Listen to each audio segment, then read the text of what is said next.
Amigos, ¿cómo están? Qué gusto estar el día de hoy con ustedes en Secretos de Vivir. Este programa que, bueno, nos habla de muchos secretitos de la vida diaria y de que muchas veces no sabemos ni cómo trabajarlos, ni cómo abordarlos, ni siquiera a veces sabemos del tema.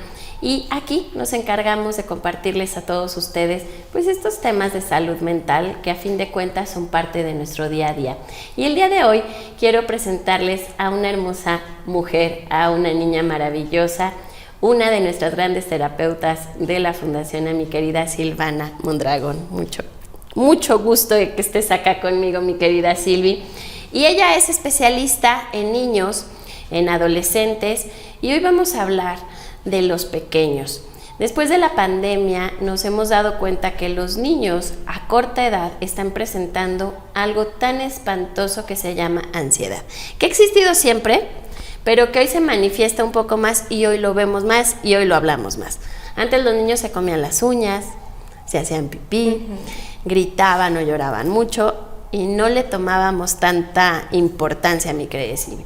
Pero después de la pandemia nos estamos dando cuenta que han aumentado todos estos signos. Y para eso quiero que tú nos platiques qué es lo que tú has observado en los niños después de la pandemia a partir de los 4 a los 10 años aproximadamente.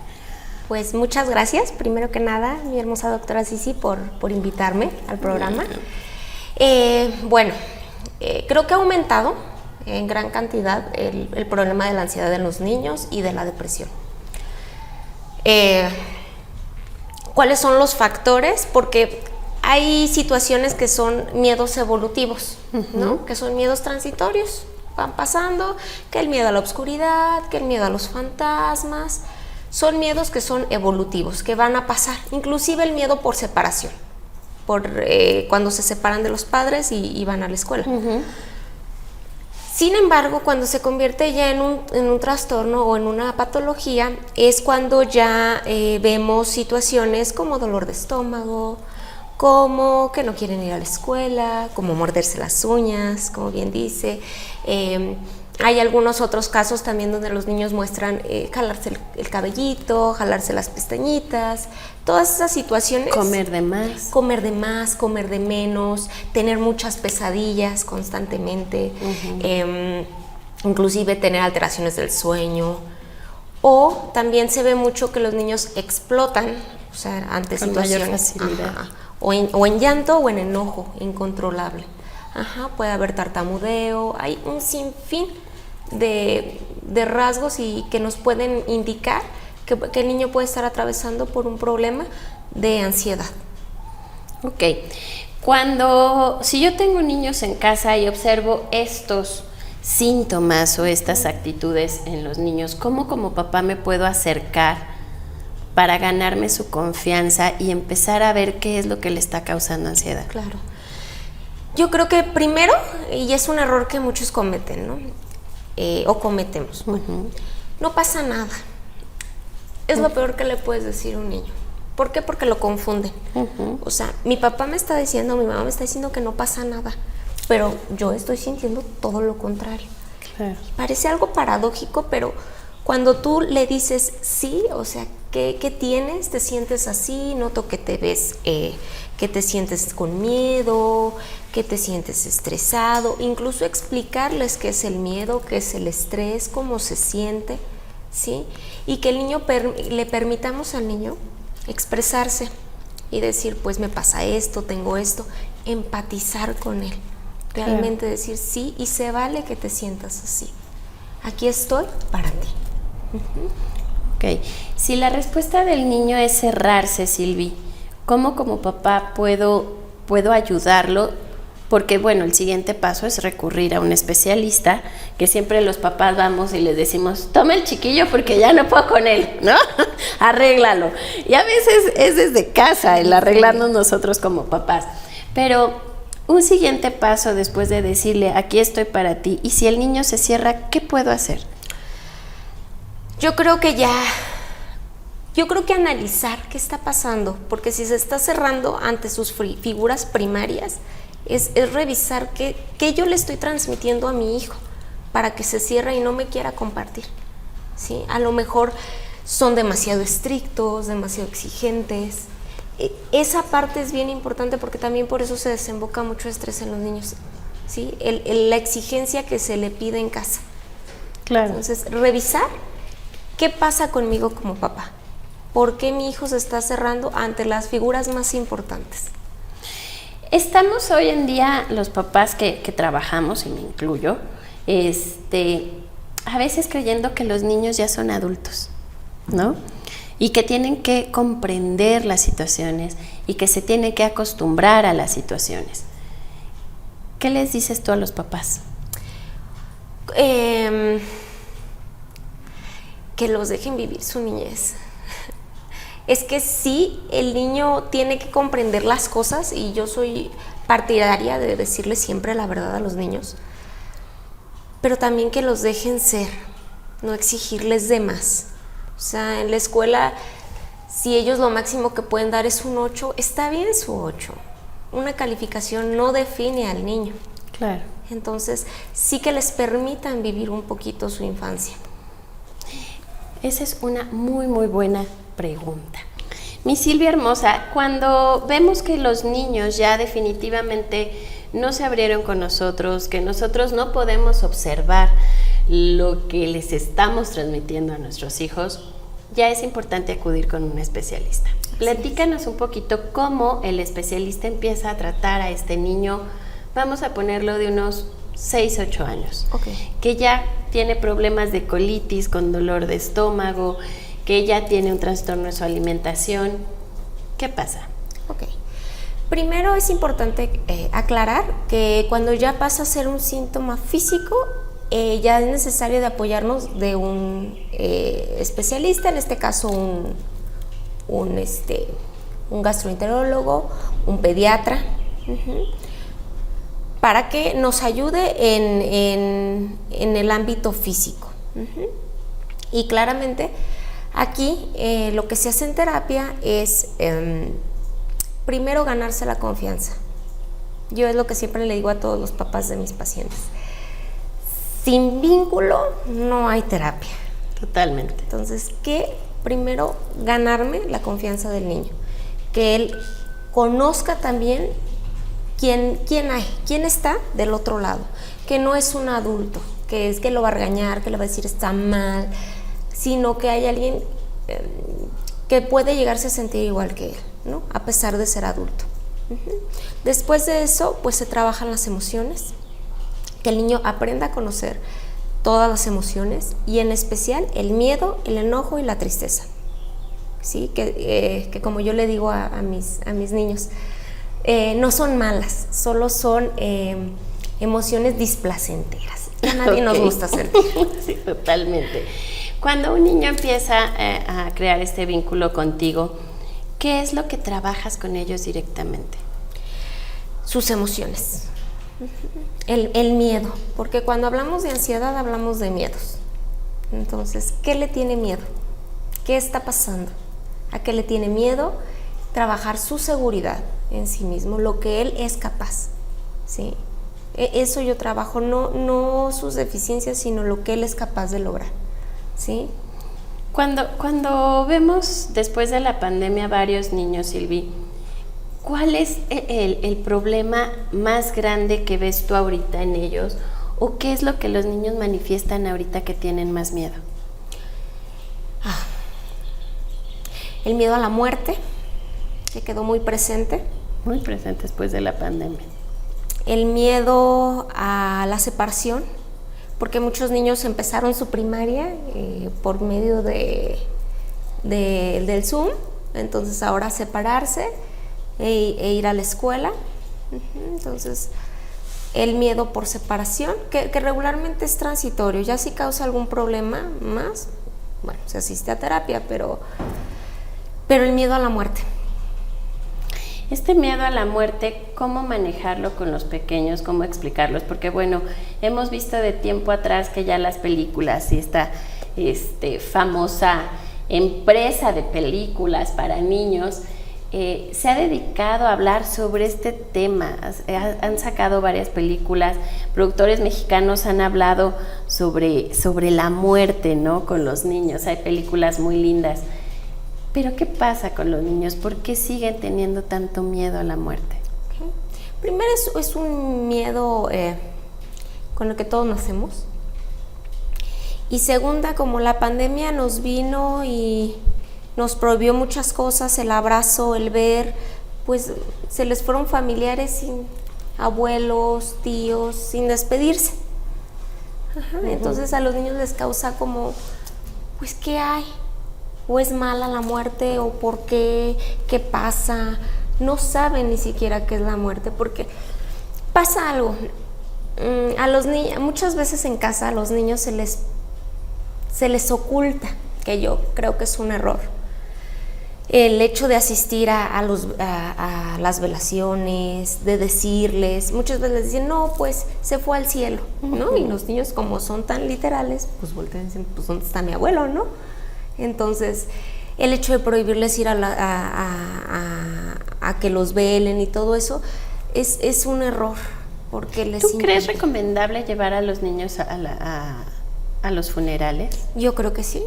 Yo creo que sí, es necesario que el niño por lo menos tenga la oportunidad de despedirse, de dar un adiós, de todos modos, y de hablar acerca de la muerte, porque la muerte es algo que, vaya, todos lo tenemos seguro, ¿no?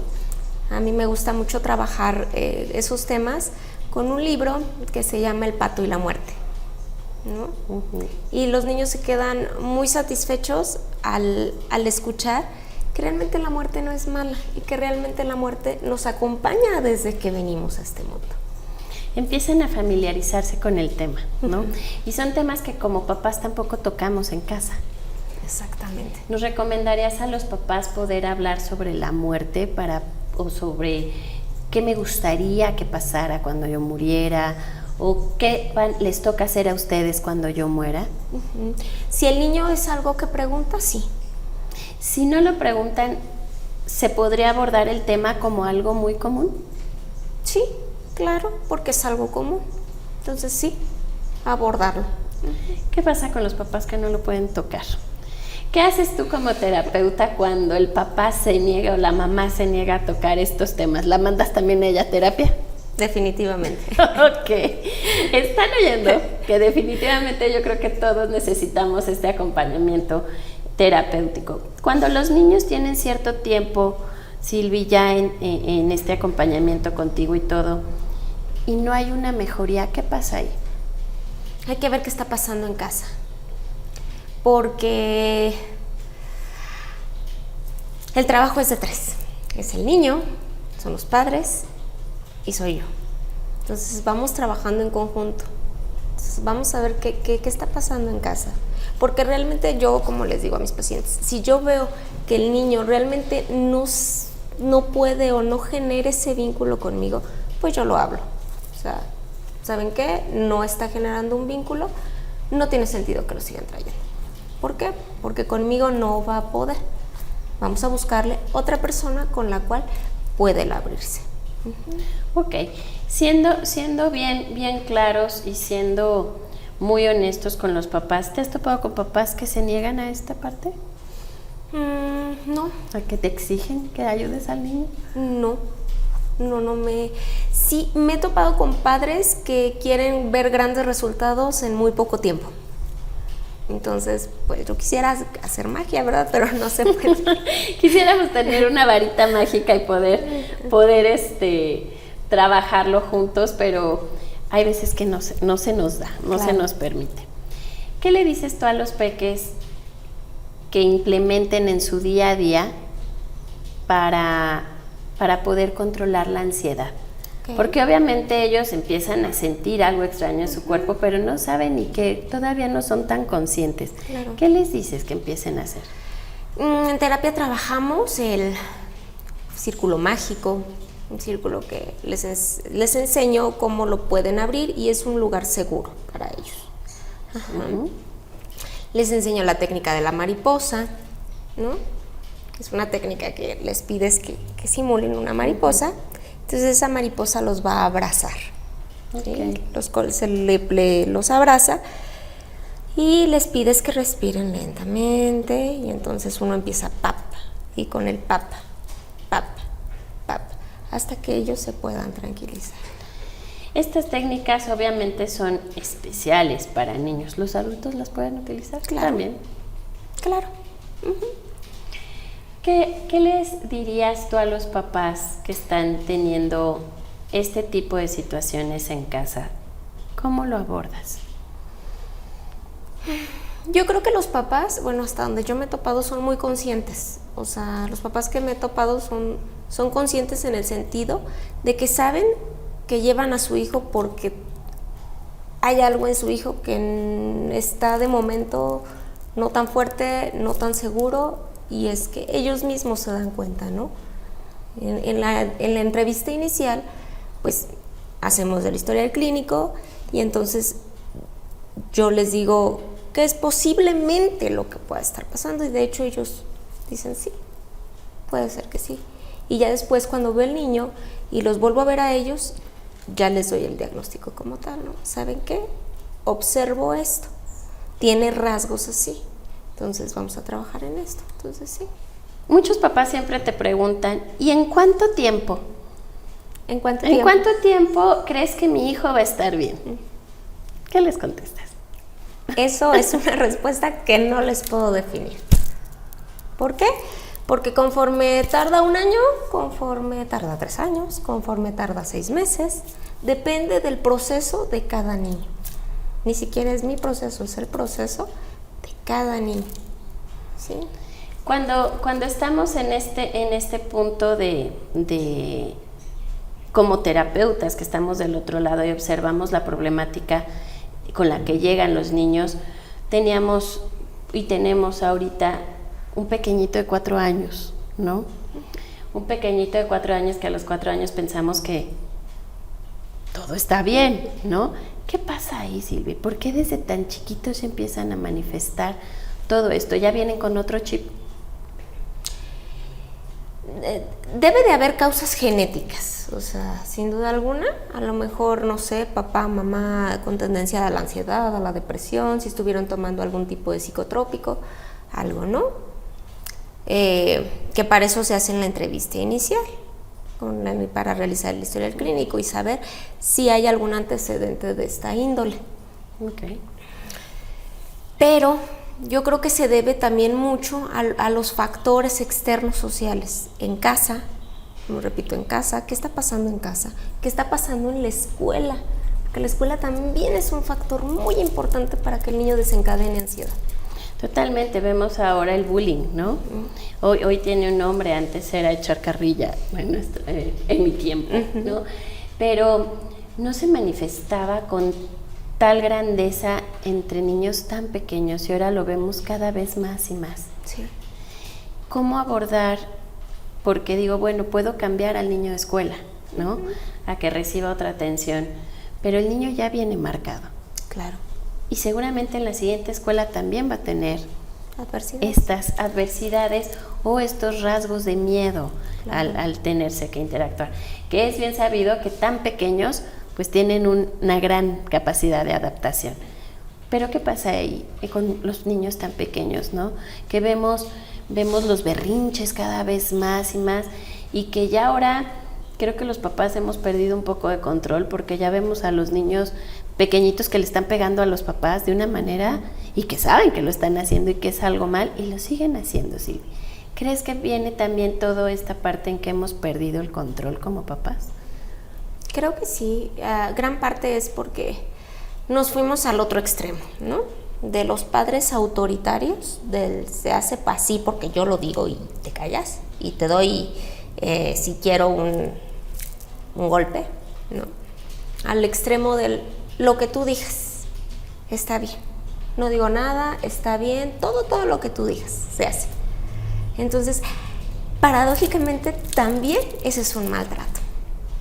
Fíjate, eso tenemos que tomarlo en cuenta los papás, el decir que eso también es un maltrato.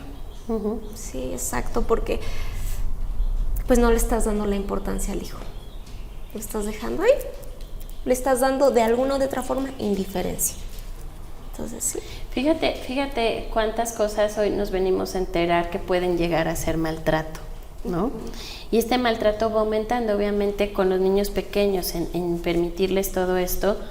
Cuando empiezan a la preadolescencia y en la adolescencia, pues ya no hay manera de meterlos en cintura. Sí, ya. La adolescencia es un momento ya para acompañar. Ya lo que se dijo, lo que le tuviste que decir al niño, ya se lo dijiste cuando era niño. Ahora nada más resta acompañar en el proceso. Abrirnos para que los chicos nos tengan la confianza e irlos guiando, pero de una manera diferente totalmente a cuando son niños.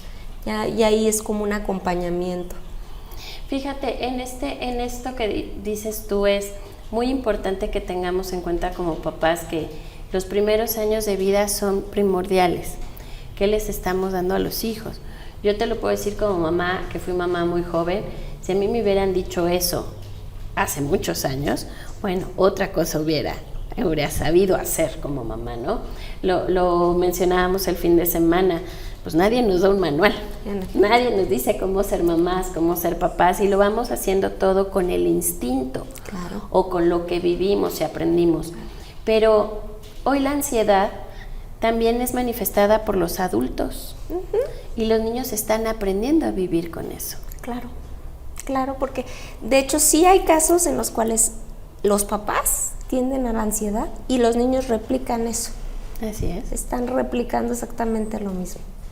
Y ni siquiera ahí es un punto. Cuando hay un motivo, bueno, pero cuando no, que es por repetición, entonces, ¿cómo trabajo yo eso? ¿Cómo le hago ver al niño que lo que está haciendo su papá no es lo correcto? Ok. Concientizarlo, o sea, porque los niños son muy inteligentes, ellos se dan cuenta si papá o mamá algo no anda bien.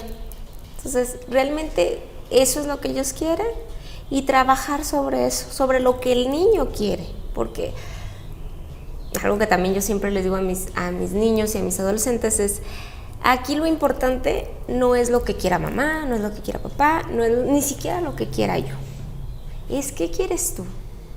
¿A qué vienes aquí? ¿A qué te gustaría? Y son tan inteligentes que contestan exactamente por qué van.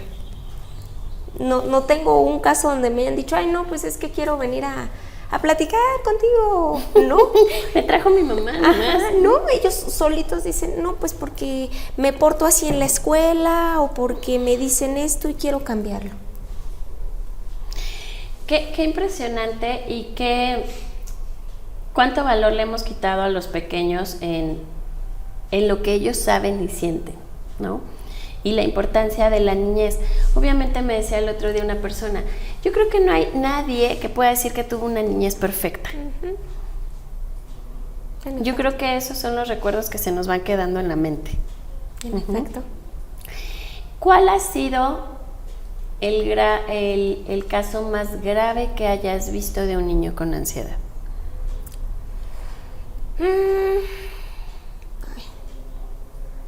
Tengo varios, pero sin duda yo creo que son los que ya topan en el quererse suicidar. Y hoy lo vemos cada vez más, ¿no?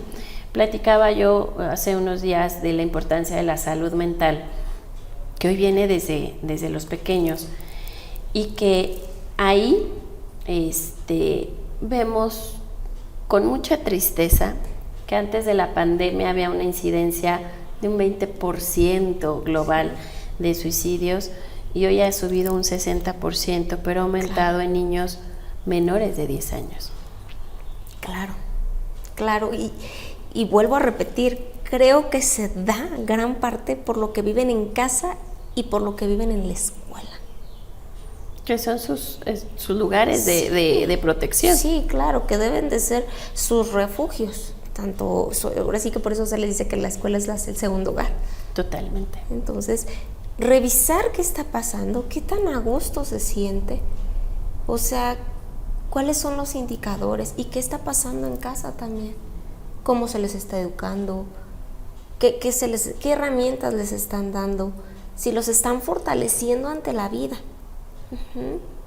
Si lejos de decir, ya volviste a hacer esto, y lo etiquetan, ¿no? Así tú puedes, aquí estoy yo para ti, ¿sí? Porque problemas y dificultades va a haber siempre en la vida. Claro.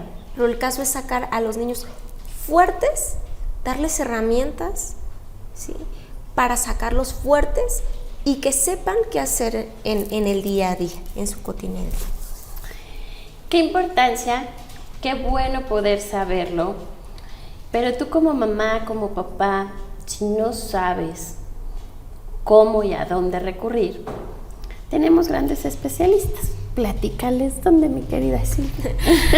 Pues, muchas Porque gracias. muchas veces no nos acercamos como papás a la terapia justamente por la cuestión económica. Claro. ¿Sí?